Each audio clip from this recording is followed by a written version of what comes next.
السلام عليكم ورحمة الله وبركاته. نحمده ونصلي على رسوله الكريم. أما بعد فأعوذ بالله من الشيطان الرجيم. بسم الله الرحمن الرحيم. من عمل صالحا من ذكر أو أنثى فلنحيينه حياة طيبة. صدق الله العلي العظيم. আমি খুতবা সংক্ষেপ করছি এবং তেলাওয়াত সংক্ষেপ করছি। কিসের জন্য? আমি লং টাইম নিয়ে হুজুরের সময় নষ্ট করতে চাই না। আমরা সবাই আসছি, মুহাদ্দিস হুজুর আসছেন বাংলাদেশ থেকে। এই বয়সে হুজুর আসেন, খুব কষ্ট করে আসেন, এই দেশে আসেন। তার কাছ থেকে আমরা যদি এখন না নিতে পারি তাহলে এই সুযোগ সবসময় আমাদের হাতে আসে না। আমরা নিয়ত করি যে হুজুরের কাছ থেকে আমরা যাতে যত পারি ফায়দা নেওয়ার চেষ্টা করবো ইনশাআল্লাহ। আমাদের হযরত মাওলানা ফায়দউদ্দিন সাহেব 11টি পয়েন্ট আল্লাহর সাথে ভালোবাসা স্থাপন করার যে বলে গেলেন, আমি যদি এই কোণা থেকে শুরু করে এই কোণা পর্যন্ত জিজ্ঞাসা করি আপনারা কি লেখছেন বা আপনারা এই পয়েন্টগুলি বলতে পারবেন বা আপনারা কোনো কি করছেন, টেপ করছেন, এবং যদি জিজ্ঞাসা করি বলেন তো 11টা পয়েন্ট, আমার মনে হয় খুব কম লোকই বলতে পারবে। কিন্তু একটা কাজ যদি আমরা করি তাহলে আল্লাহ রাব্বুল আলামিন আমাদেরকে তৌফিক দিবেন এই 11টার উপরে আমল করার। চাই মনে রাখতে পারি আর না পারি, সেই আমলটা কি? কি আমলটা বলেন তো? কেউ বলতে পারেন? নিয়ত করা। নিয়তুল মুমিনি খায়রুম মিন আমালি।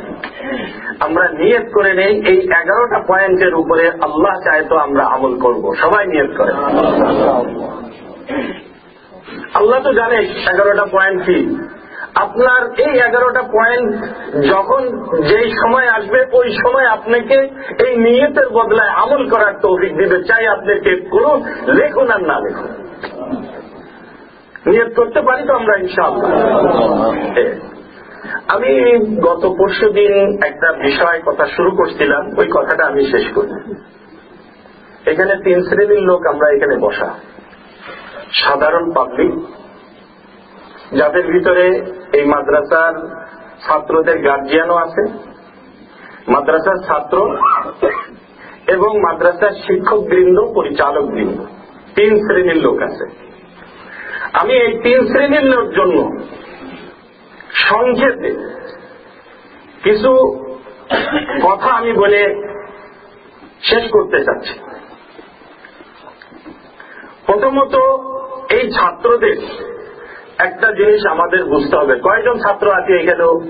হাত তুলেন তো আপনারা। কয়জন ছাত্র আছেন? How many students in this majlis? 2. Raise your hands, please. মাশাআল্লাহ। ওকে, এই ছাত্রদের গার্জিয়ানও এখানে আছেন। তাদের জন্য কিছু গাইড আছে, এই ছাত্রদের জন্য কিছু গাইড আছে। ছাত্রদের জন্য আমি এই কথাটাই বুঝাইতে চাচ্ছি যে এদের কি গাইড। আমরা স্কুল কলেজে পড়ি না, এই মাদ্রাসাগুলিতে কেন পড়ি? কেউ যদি জিজ্ঞাসা করে উত্তর কি? কেন তোমরা এই মাদ্রাসায় পড়ো?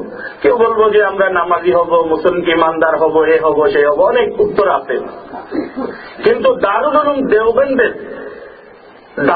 দেওবন্দের যে বৈশিষ্ট্য, এই সমস্ত মাদ্রাসাগুলি পড়ার জন্য অনেক বৈশিষ্ট্য আছে।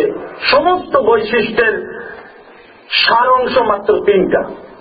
এই 3টা জিনিস ছাত্ররা মনে করে রাখবে। শুধু ছাত্ররা না, ছাত্র হওয়ার পরেও আজীবন যারা আলেম এবং হাফেজ কারি দেওবন্দের মাদ্রাসার সিলসিলা যারা পড়ছেন, এই 3টা হল সারাংশ। পৃথিবীর কোন প্রতিষ্ঠানে এই 3 সারাংশ নাই। এই দারুল উলুম দেওবন্দ প্রতিষ্ঠা করার পিছনে এই 3টা জিনিস তার খোলাসা এবং বৈশিষ্ট্য। এটা কোন প্রতিষ্ঠানে নাই, পৃথিবীর কোন প্রতিষ্ঠানে এই বৈশিষ্ট্য পাওয়া যাবে না। বহুত বৈশিষ্ট্য আছে কিন্তু এই 3টা হল মেইন। মনে করে রাখবেন, এটা সবাই প্রয়োজন পড়বে।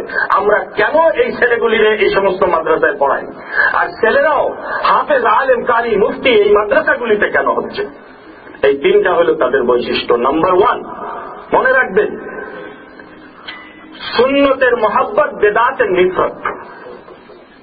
সুন্নত কি মোহাব্বত বেদাত সে নিফরত, সুন্নতের ভালোবাসা এবং বেদাতের যে বেদাত সুন্নত, we have to love Sunnah and হেটনেস of বিদআত। এইটা দারুল উলুম দেওবন্দের অনেক বৈশিষ্ট্যর খোলাসা হইল। এটা যত ওলামা আমাদের হয়ে গেছেন এই পর্যন্ত সকলেই এই শিক্ষাটা দিয়ে গেছেন। এটা অন্য কোনো প্রতিষ্ঠানে এরকম ভাবে দেওয়া হয় না। পারপাসলি সুন্নতের মোহাব্বত বেদাতের নিফরত। দারুল উলুম মাদ্রাসায় পড়ে যারা পড়তেছে, পড়াচ্ছে, যারা ফারিগ হয়ে যাচ্ছে, তাদের এই বৈশিষ্ট্যটা সর্বদা থাকতে হবে। যদি বলতে না পারে, কেউ জিজ্ঞাসা করলে যদি বলতে না পারে, তাহলে সেই দারুল উলুম দেওবন্দের শাখা এবং প্রশাখার ছাত্র হওয়ার উপযুক্ত না। বলতে হবে যে আমরা এই মাদ্রাসায় এই জন্য পড়ি যে সুন্নতের মোহাব্বত আমরা শিখতে আসছি, বেদাত থেকে বাঁচার জন্য আমরা এই প্রতিষ্ঠানে পড়ি। এইটা একদম। নাম্বার 2, তাওয়াজু। এটা কোন প্রতিষ্ঠানে শিক্ষা দেওয়া হয় না, চাই ইংরেজি প্রতিষ্ঠান বলেন, চাই আরবি প্রতিষ্ঠানে বলেন। আজকে আজহার থেকে ফারেগ হওয়ার পরে আজহারই নাম লেখা হয়, নদোয়া থেকে ফারেগ হওয়ার পরে নদোয়ার নাম লেখা হয়। সব প্রতিষ্ঠানগুলিতেই দেখবেন মদিনা ফারেগ হওয়ার পরে লেখা হয় মাদানী লেখা হয়। কিন্তু দেখবেন দেওবন্দ থেকে ফারেগ হওয়ার পরে অনেকেই কাতিমি লেখে, কিন্তু আমাদের বুজুর্গরা এটা লিখতেন না, বলতেন না। আমাদের বুজুর্গদের দেখছি কিছুদিন, দুই দিন আগেও হযরত মাওলানা ফায়কুদ্দিন সাহেব বলে গেছেন, হযরতও বলছেন যে এই তাওয়াজু, হাম্বলনেস, যান অন্যান্য প্রতিষ্ঠানগুলিতে যান, সব প্রতিষ্ঠানে বলা হয় I am something, I M A first person, আমি কিছু। কিন্তু দারুল উলুম দেওবন্দ মাদ্রাসাগুলিতে শেখানো হয়, দেখেন আমাদের হযরত এখানে বসে আছেন, নিজেকে বিলীন করে দেয়। যান আপনি হযরত আরশাদ মাদানী দামাত বারাকাতুহুম দেখেন, আসাদ মাদানী রহমতুল্লাহ আলাইহি বলেন, যত বুজুর্গরা চলে গেছেন। আমার এখন সময় কম দেখে আমি সেই সমস্ত মেসাল এখন বলতে পারবো না। হযরত শেখুল হিন্দ রহমতুল্লাহ আলাইহি, হযরত কাসিম নানতবী রহমতুল্লাহ আলাইহি, ইনরা ছিলেন প্রতিষ্ঠাতা দারুল উলুম দেওবন্দের। কাসিম নানতবী রহমতুল্লাহ আলাইহি তাকে বড় মিয়া বলা হইতো, বড় মৌলবী বলা হইতো। একজন আসছে যে এখানে বড় মৌলবী কে, তখন উনি দেখাই দিছে বড় মৌলবী হইল ওই অমুক, নাম ধরে বলে দিচ্ছে, নিজেকে গোপন করছে। আবার যখন তার কাছে গেছে সেই লোক বলছে যে সেই হুজুর বলছে যে বড় মৌলবী অমুক, আরেকজনের কাছে পাঠাই দিছে। আবার যখন তার কাছে গেছে সে বলছে বড় মৌলবী অমুক, আরেকজনের কাছে পাঠাই দিতে। সবাই সবাইকে বড় বানাইছে। এই জন্য তারা ওই জমার ওই যুগের কালে সবাইকে আল্লাহ তাআলা মান তাওয়াযা লিল্লাহ রাফাআল্লাহ, সবাইকে আল্লাহ বড় বানাইছে। আর এখন আমরা পড়ার পরে আমি বড় তুই ছোট, মারামারি করি বড় হওয়ার জন্য, নামের জন্য মারামারি করি, আমাদের নিজেদের হাম্বলনেসটা করে ফেলছি। এই দারুল উলুম দেওবন্দের একটা বৈশিষ্ট্য, সাত ইলম হওয়া সত্ত্বেও নিজেকে বলে আমি কিছু না, আমি কিছু না। হযরত হুসাইন আহমদ মাদানী রহমতুল্লাহ আলাইহি বলতেন, আমার পূর্বপুরুষের শর্মিন্দা আমি, শরম লাগে আমার নাম এদের সাথে অ্যাড করা। নঙ্গে আসলাম বলতেন, নাচির বলতেন হযরত আশরাফ আলী থানভী, আহকার বলতেন আমি সবচেয়ে নগণ্য। হযরত হাদাদারির মোহতামিম সাহেব রহমতুল্লাহ আলাইহি, হামিদ শাহ হুজুর কি বলতেন, নাম লিখতেন হামিদ খালিদ, এবং সার্টিফিকেটে যখন সাইন করতেন তখন ওই সাইন দেখা যেত না। সূরা কমিটিতে পাস করা হলো, হুজুর মোহাম্মদ হামিদ আফাল্লাহ আনহু, একটু বড় করে নামটা দেখেন যাতে নাকি দেখে। তো বেটা আমার নামই হামিদ, আমি আর কি লিখব, বুঝে আসছে? এই হলো বৈশিষ্ট্য তাওয়াজু, হাম্বলনেস। আজকে ওলামাদের এই জিনিসটা অর্জন করতে হবে, আর এইটাই আপনি কোনো প্রতিষ্ঠানে পাবেন না। যান আপনি স্কুল, কলেজ, ইউনিভার্সিটি যেখানে যাবেন, আমি ফার্স্ট পার্সন আগে শেখানো হয়, আমি কিছু। দেখবেন আমাদের এখন বর্তমানে কিছু হয়েছে, আগের কোন ওলামাদের, আমাদের আসলাফদের কোন কার্ড বানানো হইতো না, কেউ বানায় নেই। এখন আমরা যুগ পরিবর্তনের কারণে অনেক ভিজিটিং কার্ড বানাই। এত হাম্বলনেস। নাম্বার 3 মনে রাখবেন এই তিনটা কথা। যারা এখানে পড়তেছি, পড়াইতেছি, আলেম হইতেছি, হব, সবার জন্য এই তিনটা জিনিস মনে রাখতে হবে। নাম্বার 3, এই জিনিসটা আজকে আমরা ভুলে গেছি, ছাত্র হই, উস্তাদ হই, জিনিসগুলি ভুলে গেছি। নাম্বার 3, আহলুল্লাহদের সাথে সম্পর্ক স্থাপন করা, আল্লাহওয়ালাদের সাথে হাত বায়া। এটা কোন প্রতিষ্ঠানে শিক্ষা দেওয়া হয় না, শুধু দারুল উলুম দেওবন্দে বলা হয় আল্লাহওয়ালাদের সাথে সহবত এখতিয়ার করো। যার কারণে আজকে ওলামা বলতেছে, কিন্তু সেই হক্কানি ওলামা এখন শেষ হয়ে গেছে। কারণ আমাদের সহবত এখন আমাদের বুজুর্গদের সাথে আমাদের সম্পর্ক নাই, নিজেই কিছু হয়ে গেছি। আমি সবকিছু বুঝি, আমি পরিচালক, আমি মুহতামিম, আমি সবকিছু।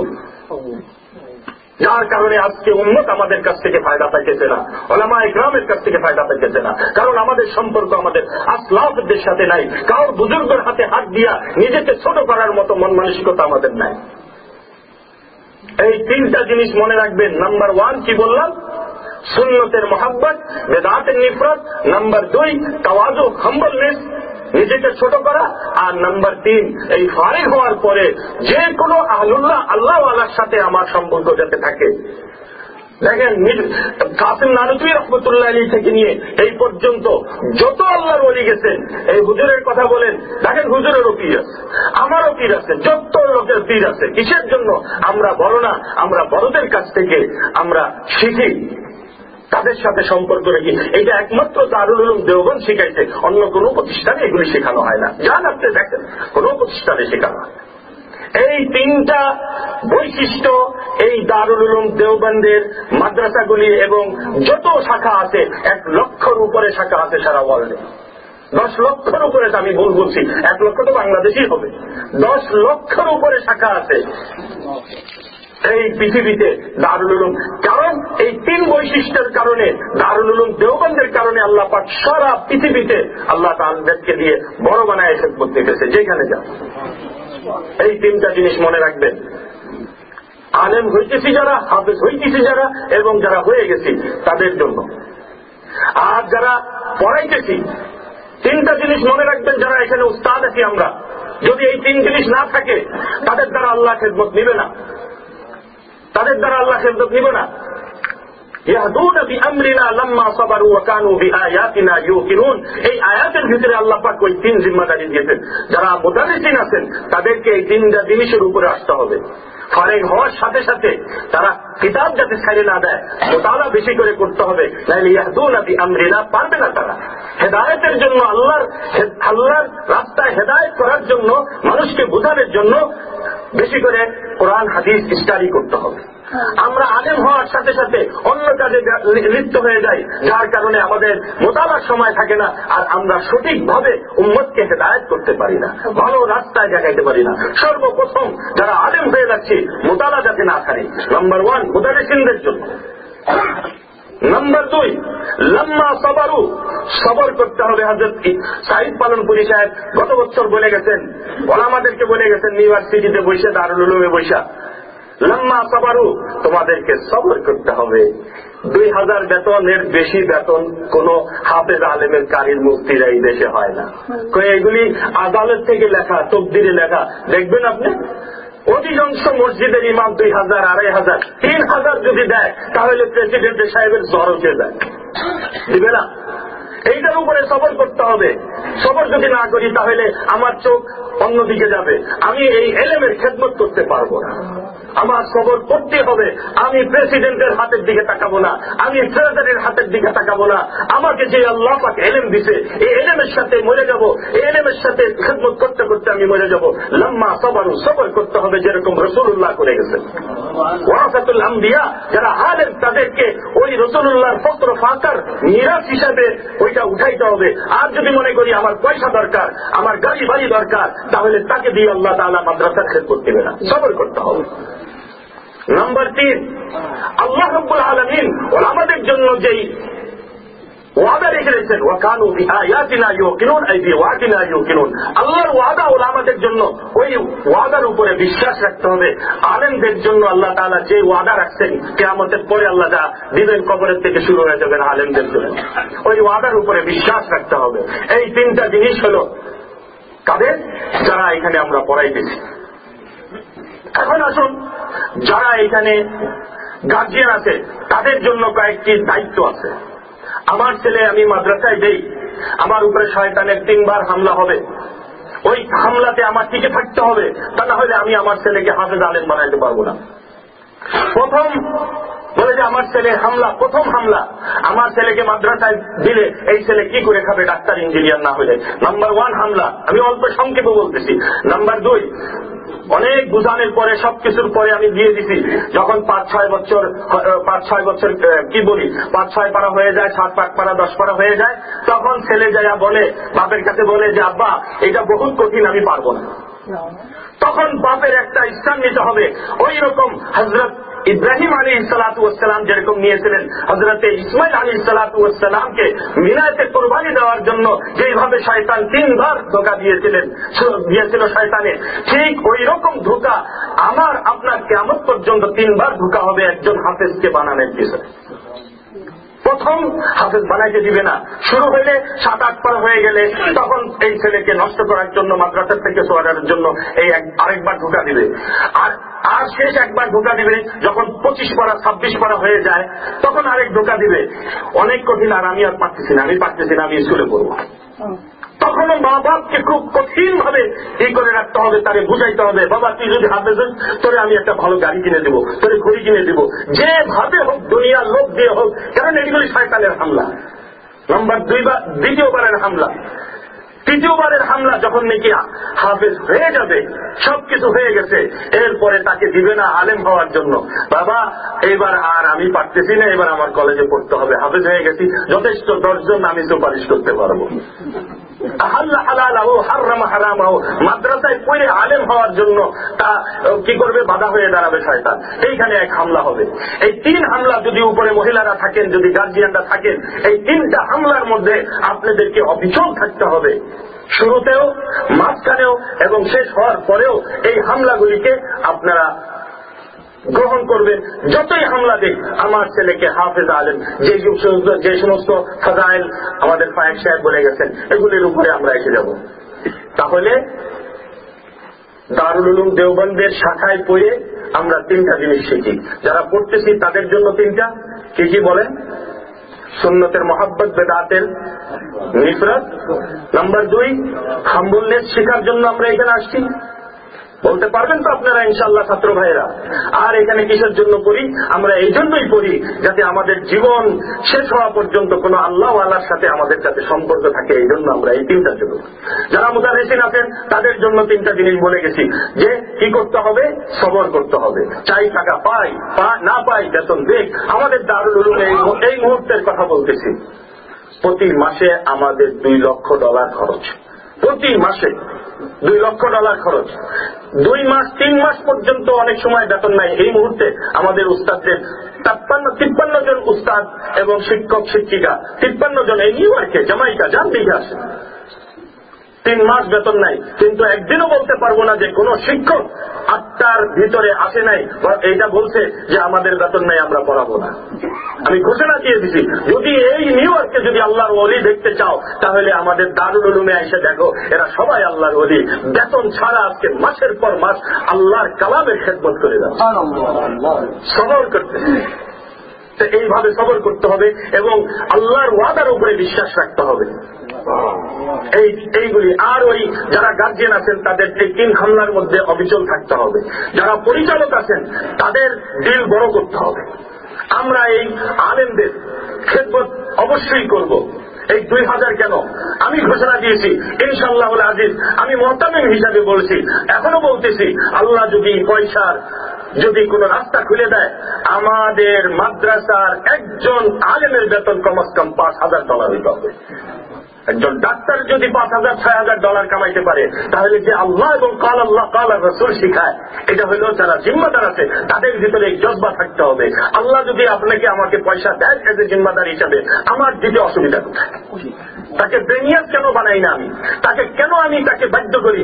ওই শারজাতে গেছিলাম, এক ইমাম সাহেব সুদাইসির কণ্ঠসুরে কেরাত পড়ে। তো একদিন তার কেরাত অন্যরকম হয়ে গেছে। তো মুসল্লি এসে জিজ্ঞাসা করে যে হুজুর, আজকের কেরাতটা তো আপনার সুদাইসির মতো হইল না। তো বলছে যে সুদাইসির মতো কেরাত চাও আমার? মিয়া আমি তো সুদাইসি যখন নাকি বাইতুল্লাহ শরীফে যায়, আগে পুলিশ থাকে, পিছনে পুলিশ থাকে। আর আমি নিজে জানি মক্কা শরীফ এবং হেরেম শরীফে যারা ইমাম, মেহমানদারির জন্য এক ইমাম নিজে আমারে বলছে, শেখুল কুররা শেখ ইব্রাহিম আল আখতার আমাকে নিজে বলছে, মদিনার, মক্কা এবং মদিনার ইমাম, সে নিজে বলছে শুধু মেহমানদারির জন্য বেতন ছাড়া শুধু মেহমানদারির জন্য 50,000 রিয়াল তাকে দেওয়া, তার কাছে যে মেহমান আসবে মেহমানদারি করার জন্য। তখন ওই ইমাম বলে, সুদাইসির মতো কেরাত চাও তুমি? আরে আমি তো আল্লাহু আকবার বললে সূরা ফাতিহার মধ্যে আমার ছেলে ড্রাইভার কিনবো কবে সেই চিন্তা করি, আর তুমি আমার এখানে সুদাইসির কেরাত আমার কাছ থেকে চাও। যারা পরিচালক আছি তাদের দিল বড় করতে হবে। আল্লাহ যদি এখানে টাকা পয়সা দেয়, আমি আমার ইমামকে অন্তত 50 থেকে 60,000 থেকে 70,000 থেকে তাদের বেতন ইয়ারলি করে দেব। এইগুলি মন বড় করতে হবে ইনশাআল্লাহুল আজিজ। প্রত্যেক শ্রেণীর জন্য এই গাইডগুলি যদি আমরা মেনে চলি তো ইনশাআল্লাহুল আজিজ আল্লাহ রাব্বুল আলামিন আমাদের কাছ থেকে দিনের খেদমত দিবেন। আল্লাহ তাআলা আমাকে তৌফিক দান করুক, আপনাদেরকেও দান করুক। এবং আলহামদুলিল্লাহ আমি সর্বপ্রথম এই বাইতুল মুকাররমে আসছি, এটাই আমার প্রথম দাওয়াত পেয়ে গেছি। এখান থেকে একটা জিনিস তো নিয়ে গেছি, ডাক্তার সাহেবের কাছ থেকে একটা সার্টিফিকেট নিয়ে গেছি, মানে প্রেসক্রিপশন। আপনাদেরকে তো অনেক কিছু দিয়ে গেলাম, কিন্তু যতটুকু পারছি, হুজুররাও পারছে সবকিছু, একটা সার্টিফিকেট নিয়ে এসেছি যে আসার আগে, মানে প্রেসক্রিপশন দিয়েছে, আসার আগে 3 দিন না খাইয়ে আসবেন। কারণ যেহেতু বাসায় নিয়ে গেছে 10 আইটেমের বেশি, মানে কম, 10 আইটেমের বেশি ছাড়া কম আর কোন আইটেম নেই, খালি খাওয়াই আর খাওয়া। আল্লাহু আকবার। তাহলে ডাক্তার সাহেব আমার এই সার্টিফিকেট মানে প্রেসক্রিপশন দিয়ে দিচ্ছে, আবার যদি আপনি এখানে আসেন অন্তত 3 দিন না খেয়ে আসবেন, কারণ এখানে আসলে খাইতে হবে। আল্লাহ তাআলা আমাদের এই ডাক্তার সিরাজুল হক সাহেবকে আল্লাহ তাআলা তার জান মাল ইজ্জতে বরকত দান করেন। আমরা যারা এখানে পরিচালক আছেন তারা যে কিভাবে কষ্ট করে এটা অন্যরা বুঝবেন না। কমিউনিটির লোকে তাদেরকে গালাগালি করে, সহযোগিতা করে না, কিন্তু আল্লাহ পাকের তৌফিকে তারা এই প্রতিষ্ঠান নিয়ে দাঁড়ায় থাকে, কোনো গালির পরোয়া করে না, কোনো পয়সার পরোয়া করে না, দাঁড়ায় থাকে। আল্লাহ পাক যত প্রতিষ্ঠান করেছেন জিম্মাদারদেরকে আল্লাহ পাক এই হিম্মত দিয়ে পান, এই হিম্মত দিয়ে বানান। আল্লাহর কাছে তাদের জন্য দোয়া করবেন, আল্লাহ আমাদের যারা নেতা আছে, নেতৃত্ব স্থানে আছে, তুমি তাদের সমালোচনা করবেন না, গীবত করবেন না, বরং যদি কোনো দোষ ত্রুটি দেখেন তাদের কাছে সরাসরি এসে বলবেন যে ভাই আপনার ভিতরে, আপনার ব্যাপারে আমার দিলে সন্দেহ আসছে, সরাসরি গীবত করে আমরা পরিবেশ নষ্ট করে দিই। তাদেরকে সহযোগিতা করতে হবে, বুদ্ধি পরামর্শ দিয়ে, পয়সা দিয়ে, যেভাবে হোক তাদেরকে সহযোগিতা করতে হবে। আমি আমাদের শ্রদ্ধেয় ইমাম সাহেব আলহামদুলিল্লাহ নিজে ড্রাইভ করে আমাদেরকে খেদমত করেছেন, মুয়াজ্জিন সাহেব, এখানকার শিক্ষক এবং ডাক্তার সাহেব তো সারাদিন লেগেই আছে, খাওয়া দাওয়া সবকিছুর ব্যাপারে আমি তাদের শুকরিয়া আদায় করতেছি।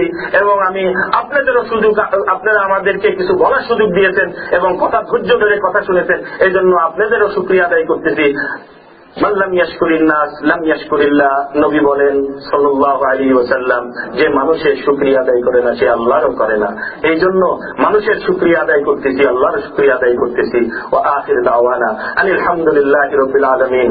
কোনো ভুল ত্রুটি হয়ে গেলে মাফ করে দিবেন, আর যদি কোনোদিন সুযোগ হয় ইনশাআল্লাহ আপনাদের সাথে আবারও দেখা হবে। এই বলে আমি আজকে আমার কথা শেষ করতেছি। ওয়া আখির দাওয়ানা আনিল হামদুলিল্লাহি রাব্বিল আলামিন।